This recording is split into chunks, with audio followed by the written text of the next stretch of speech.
ओम शांति।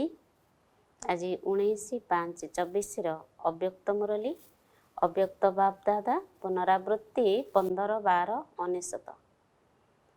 मुरलीर सार अच्छी संकल्प शक्तिर महत्व को जानी ताकू बढ़ाओ एवं प्रयोग कर। आज उच्चर उच्च पिता निजर चारिआडर श्रेष्ठ संतान मानकु देखि हर्षित हेउछन्ति।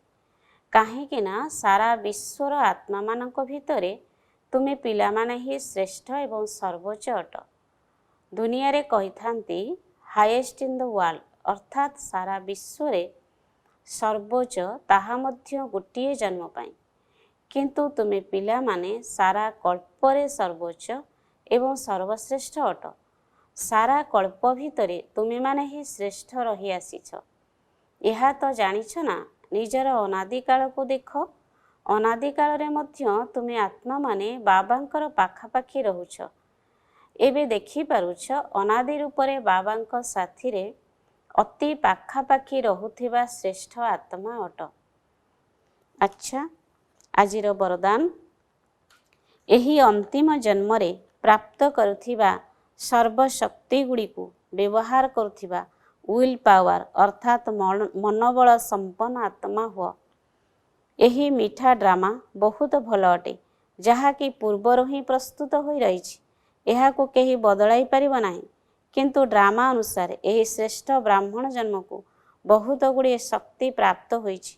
बाबा तुम मानकु यही शक्ति गुड़िक विल कर देथिबारु यह को विल पावर कहा जाउछि। तेणु तुमे माने यही शक्ति गुड़िक व्यवहार करी जेतेबेले इच्छा यही शरीरर बंधन अलगा होई कर्मातीत स्थिति रे स्थित हो जाओ।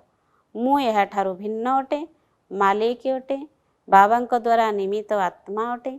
यही स्मृति द्वारा मन बुद्धि को एकाग्र करिनियो, तेबे कुहाजिबो विल पावर संपन्न आत्मा। आजिर स्लोगान जदि आंतरिकता पूर्वक सेवा करिबो तेबे आशीर्वादर द्वार उन्मुक्त होइजिबो। आजिर विशेष सूचना आज मासर तृतीय रविवार अंतर्राष्ट्रीय योग दिवस। समस्त ब्रह्मावश्च संगठित रूप से संध्या 6:30 ठारू 7:30 पर्यंत विशेषकर निजर पूर्वज स्वरूप स्थित होई पूरा वृक्ष को सर्वशक्तिर दान करिवे।